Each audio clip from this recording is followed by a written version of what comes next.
All right, everyone. Thank you all for joining me today. Okay, so let's talk about this. There was an attempted coup that failed in the Democratic Republic of Congo on Sunday, and I want to talk to you guys about this particular coup. See, we've been seeing a series of coups in Africa over the last few years. I've covered on this channel a couple of successful ones that happened in Niger, Burkina Faso, Mali, and now we're seeing one in Congo.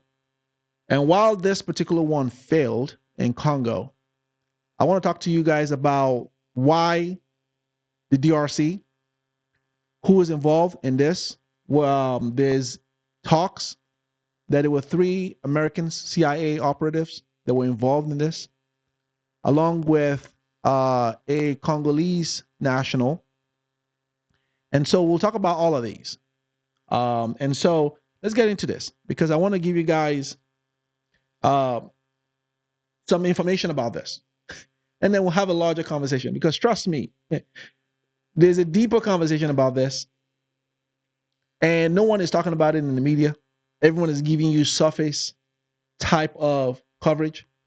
But I'm going to give you a deep dive into this. Okay, so according to the Guardian, it says the DRC army says it stopped attempted coup involving 3 U.S. citizens. Coup leader Christian Malanga killed and 50 people, including Americans, arrested after men reportedly attacked presidency in capital Kinshasa. Gunfires rang out around 4 a.m. in the capital Kinshasa. Armed men attacked the presidency in the city center, according to spokesperson Sylvain Ekenge. Another attack took place at the nearby home of Vital Kamerhe, a member of the parliament who is tipped to become speaker. Kamerhe's spokesperson, Michael Mato Mohima, and the Japanese ambassador said in a post on X. Mato Mohima said 2 guards and an attacker had been killed in that incident. A shell fired from Kinshasa hit the city of Brazzaville in neighboring Republic of Congo, injuring several people, the country's government said in a statement, adding that 1 person had been hospitalized. Ekenge named Christian Malanga, U.S.-based Congolese politician, as the leader of the attempted coup. Now, when this whole thing occurred, the U.S. ambassador to Congo released a statement on X, and I want you to hear what she said, because I think that the hypocrisy in that statement is one that I'm going to talk about in this podcast. So the U.S. ambassador, Lucy Tamlin, said in a post on social media that she was very concerned by the report that U.S. citizens had allegedly been involved in the event. Please be assured that we will cooperate with the DRC authorities to the fullest extent as they investigate these criminal acts and hold accountable any U.S. citizens involved in the criminal act, she said. Okay, so the reason why I'm laughing at that statement is the hypocrisy behind her tone when she said we're very concerned that any U.S. citizen would be involved in such criminal act. And I'm sure she is aware, like many are aware, that this is not the first time that CIA-backed operations has happened in Congo. Congo has been plagued with several coup attempts and also successful ones over the years. And I'm sure as an ambassador, she's familiar and she knows her history. So to now say that we're so concerned as though, oh my God, this is like so shocking that any U.S. citizen will be involved in such a criminal act is the biggest hypocrisy, right? But we'll get to that. We'll get to that. But first of all, let's talk about this coup. And let's talk about Christian Malanga, who was the leader of the coup and who was killed on Sunday, right? So let's talk about who is he. So Christian Malanga was a Congolese politician, businessman, and military officer. He was the leader of the United Congolese Party, UCP, National Political Party. He formed after his experience in the Democratic Republic of Congo's widely disputed parliamentary election in 2011. Malanga was born on January 2nd, 1983, and he was 41 years old at the time of his death on May 19, 2024, during a failed coup attempt in the Democratic Republic of Congo. He was a former military officer who had served in the Congolese military fighting against rebels in the East. Okay? So he was fighting, he was in the armed forces, fighting against rebels. Basically, the same action that he just took. He was the one opposing that and fighting against such actions. Okay. So Malanga was also a significant presence in the United States, where he lived as a child refugee and later campaigned among the Congolese diaspora. So there are accounts that he was born in the United States, but he's a Congolese, and he has been mobilizing a lot of people in the Congo against the current administration. He was obviously upset that the current administration, Felix Tshisekedi, won a re-election for the second term. This happened in December of 2023. And because he and others who were his supporters believed that Felix did not live up to the promises that he made, which is to curb corruption, to bring back the country in the right path, and to push the country's economic agenda. These were some of his gripe against the administration, which is what led to him leading this coup that occurred on Sunday. But he wouldn't do it by himself. It will have the U.S. CIA operatives back him up. Okay, so let's talk about that, because that's the part I want to focus on. Okay, let's talk about this. Why the United States has always been involved in Congo. Congo is not the only place. Okay, as I mentioned earlier on, there is a long history of U.S. involved operation programs against that country. One comes to mind that is a famous one back in 1960. The CIA had a 7 years, right, operations to topple the presidency of Patrice Lumumba. Patrice Lumumba presidency was ended in a coup in 1961, where he was captured, killed. First, before he was killed, he was defamed, he was beaten, and then dismembered. Patrice Lumumba was someone that the United States saw as a friend of Russia, the USSR at the time, the Soviets. They were feared that his involvement and his relationship with Russia was going to be a threat to the United States, and he was going to be selling a lot of the minerals, which were going to be used for warheads, uranium, to be precise, to Russia, which could be used as military warheads against the United States. The type of one the United States used to destroy Japan, 2 cities in Japan, Hiroshima and Nagasaki. They were concerned that he was going to give some of those uraniums because he was working with the Soviets, the USSR back in the days. That's the accusation. And they called him a communist and all of that, which is why he was deposed and killed the way he was killed. All of this has been because of the minerals that country is endowed with. And so when you see the U.S.-backed operation this time around, it is not coincidental. They have been involved in that country forever. So because of that fear, they plotted for years to get him out, to install a puppet, Mobutu, who they saw would be a friend and an ally to them, and one that would dance to their tune. The United States has also long been in Congo because of their mineral resources. Uranium is just one of them. Congo is blessed and endowed with a lot of resources, as many other African countries and African places. Cobalt, coltan for our computers, lithium, diamond. These are a few of those resources that Congo is blessed with. And so, as the United States is aware of this, and they know that that country is that country, they need that country and the resources for their own survival. They will not get it in fair dealings. They will cause a lot of destabilization. So a lot of propaganda was labeled against Patrice Lumumba which gave them the rights or the opening to take him out. It's the same propaganda that we're hearing today, right? And I'm going to talk about that. So one of the key propaganda that we hear about Congo is human abuses, human rights abuses, and all of that. You hear this thrown against every African country. Now, Africa is imperfect.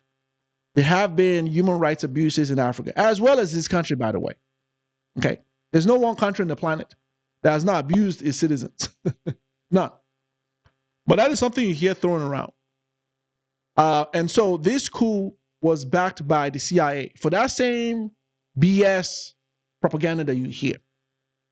Now, here is the one particular thing I want you to pay attention to, is why Congo? Why these particular, see, there are key parts and key countries in Africa that are strategic to the survival of the United States. There are key areas in Africa that have certain resources that the United States wants. And these key areas will either have U.S. planted base and operations in those areas, or undermine the democratic elections in those countries, cause a coup in those countries. And we know these places, either the U.S., Europe, or other European nations, or France. So we're talking about Congo today. Now, there's a particular reason why Congo is of great importance. Congo has been on the news for a while, but not for the reasons that you might think. Most of you hear a lot of the violence and the crisis in Congo. But what you don't hear is the covert operations that go underneath that cause those insurrections and those violence that are US backed.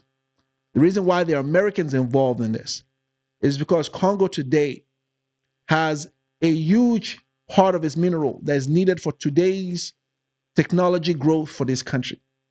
The United States is currently in trouble as it relates to its position in the world. China is quickly rising. Russia is also gaining momentum. US is seeing its position really dwindle. US position in the world has largely been impacted due to its overspending and overindulgence. Right now, the United States has a current debt of almost $35 trillion. The US annual GDP, right, is at $25 trillion. So US is in a deficit. It's not able to meet its financial obligation. And in the next future, right, that debt is projected to double in size. In the next 10 years, we're going to see close to about 100 trillion. So there is not a sign that debt is going to come down. That is trouble for the United States. Another trouble is the U.S. is aging rapidly, has an aging population. The population today isn't producing a young workforce, largely because of the propaganda that has been pushed out in the media over the years as relates to the nuclear family. The rise of leftist movement, the rise of feminist movement has really affected this country's economy. So a lot of people aren't producing nuclear family. People don't believe in that anymore. This country was founded on that. And so due to that, their population is aging rapidly, which is also not adding to the GDP, which is causing the GDP to slow as we're seeing it. And it's going to continue to slow to the point that U.S. is going to lose its dominance in the world in the next 20 to 30 years. This is a major concern for the power that be. It's essentially the same reason why they're allowing migrants into the country. The U.S., it needs migrants. Unlike many European countries who are trying to solve the migrant issue, the U.S. isn't interested in solving the migrant issue. They need that because a lot of the migrants they're allowing in, either from Venezuela, from Mexico, from a lot of the African countries, many are young workforce who they see would help to really boost the United States economy and perhaps add to that GDP. There's a strategy behind that. And so when you look at countries like Congo and many other African countries, the reason why the United States is aggressively involved in these countries now is because they know that they are lacking and their economy is fastly slowing down and is projected to even become slower in the future. In order not to lose their position, which they are going to lose their position in the world in the next 10 years to 20 years, there's an aggressive push to really begin to steal like they've been doing a lot of resources from Africa. So the military-industrial complex is the strategy they use to do this. So a key part of it is a war on terrorism. Is basically go to African countries and say, hey, we need to plant a base because our satellites have reported that there are some Shiites, Al Qaeda's, Boko Haram, some terrorist organization in this region, and we are here to help you combat this. That is the propaganda that is used to go into these countries. Now, if these countries fall for the shenanigans, they plant a base in those countries. And over the years, they've done this because those resources are funneled out as exchange for the military support that the U.S. provides to these African countries. Military support that hasn't yielded anything positive for those countries, but nothing but confusion, destabilization, and conflict, which is why you found a lot of countries in the Sahel, Mali, Niger, Burkina Faso, tell the likes of U.S. and France to get out of their country because they've caused nothing but insurgency. And so when you see the actions in Congo and you see the actions backed by the CIA in Congo, it's for the exact same reason. It's been going on for years because the United States needs and they're dependent on the resources of Africa. Now, I want you to pay attention to this man, Dan Gottlieb. Dan Gottlieb is a Zionist billionaire who has been in Congo since 1997. He is one of those who have been exploiting Congo. He went into Congo years ago and acquired mineral rights through corrupt leaders that he paid, who gave him mineral rights to diamond, mineral rights to lithium, mineral rights to a lot of the resources that Congo is endowed with. He's been exploiting that, especially diamond mining in Congo, to exploit a lot of the resources that are used for a lot of the jewelries, diamond industry in New York, in Israel, many of it. He's become really rich over that. He was sanctioned by the Trump administration, who in the later part of the Trump administration, before the Trump administration exited, began to lower his sanction for the exact same reason I mentioned earlier on. Because the U.S. realizes that the economy is in turmoil. And it was also exacerbated through the COVID situation. So when COVID happened, U.S. printed a lot of money, which added trillions to the debt that we're seeing right now.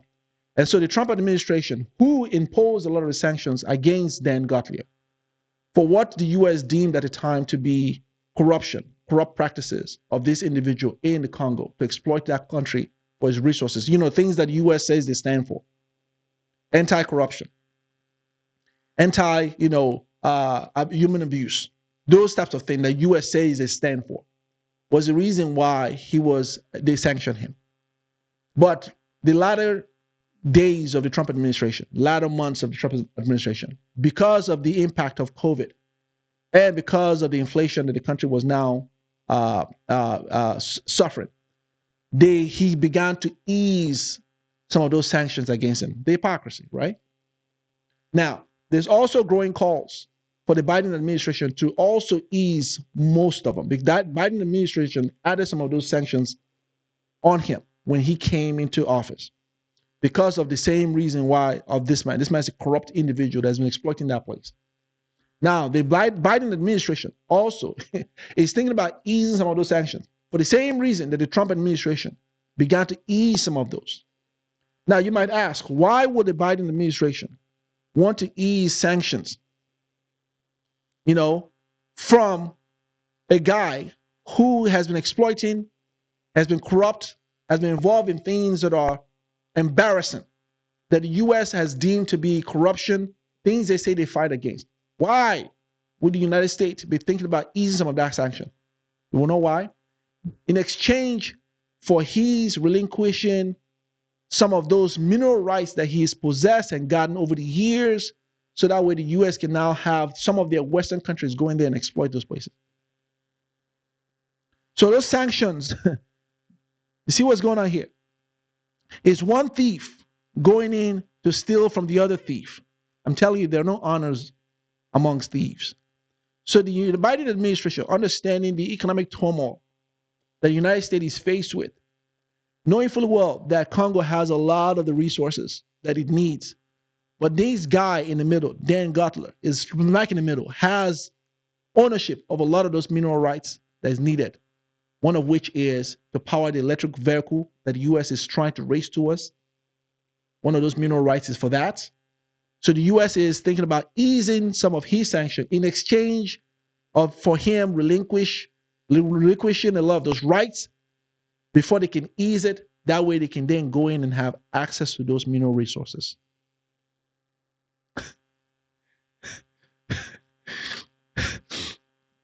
You see how this whole thing stinks? You see the hypocrisy. So when I hear the U.S. ambassador to the Congo, Lucy Tamlin, say, "Oh my God, we're shocked at the involvement of the CIA or any U.S. citizen in this criminal act," you can see the hypocrisy. Why I said that, the hypocrisy behind her tone. Because they are fully aware of what they're doing. They're fully aware of the operation. You see, the U.S. is used to, they because of their bully pulpits and the voice that they hold, they can come out and tell the citizens, "Oh my God, this administration in Congo is bad for society." They will look for, situations and say, "Hey, this person abuses his own people. This person is a terrorist sympathizer. This person works with our enemy." Whatever the propaganda is, right? They put that they use their media to put that out there. But what they don't tell you is that the only reason they are pushing the propaganda such as that is so they can go in and steal the resources that is needed from that country, exploit the country, right? So basically they're talking about someone exploiting their own people, right? Talking about removing someone that they say is exploiting their own people, but only for them to go in there and exploit the same country that they supposedly say that they're helping. Which is why Congo has been poor. Congo is one of the top 10 poorest countries in Africa. It's one of the richest in resources, but the poorest in Africa. Why? Because there's been a lot of CIA involved, US involved backed operations as it relates to coups and a whole bunch of other insurgencies that have kept that country exploited. And so it's all about their minerals. It's all about, which is why a criminal and a corrupt person like Dan Gutler, who should be in jail, by the way, who should be thrown into prison, right? A person like that is allowed to roam around. A person like that is allowed to deal with the United States and say, "Hey, if you can relinquish some of these resources, we'll let you, we'll reduce some of your sanctions, and you exit that country, just so we can go in there and tap in some of those resources." That's what's going on.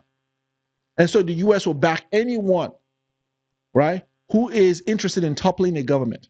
Now, I'm not here to defend the government of Congo. They've done some serious things in the past, but a lot of countries have. It is for them to figure it out. It is for them to handle their own affairs. The US didn't like the situation where Russia was involved in its situation. They hated that. They hated the idea that a foreign entity would be involved and meddle in either the election or in their country. They hate that idea. But they don't hate it enough when they are involved and meddle in other countries. They don't hate it enough when they are in African countries, tapping and stealing their resources, meddling in their elections, disrupting their government, toppling their government. They don't hate it enough because we're the United States. We know better. You don't. The hypocrisy. So, what is the solution? And I will close. The solution for this is for Africa and the countries to start gatekeeping their minerals. You see, Africa is in a very strong position right now, and many people won't realize it. Africa is in the strongest position right now. Why? Because the United States, Europe, and many countries are in economic turmoil. I mentioned earlier on the US has a debt that's only projected to rise north upwards. Europe, England is in a financial crisis. France is in a financial crisis. These countries that have mooched off Africa for years need Africa to survive. Africa and African leaders are in a very strong position right now to gatekeep their resources. They've allowed these countries to exploit their land for years. They have the opportunity to gatekeep their resources. Because if African leaders do that, it will bankrupt these other countries. It will bankrupt them. So they're in a very strong position right now because the US has an aging population as well as a dying GDP. Okay, so let them figure it out in their country, like many people should. Okay, get your workforce to work, get your citizens to begin, tapping into the and really contributing to the GDP.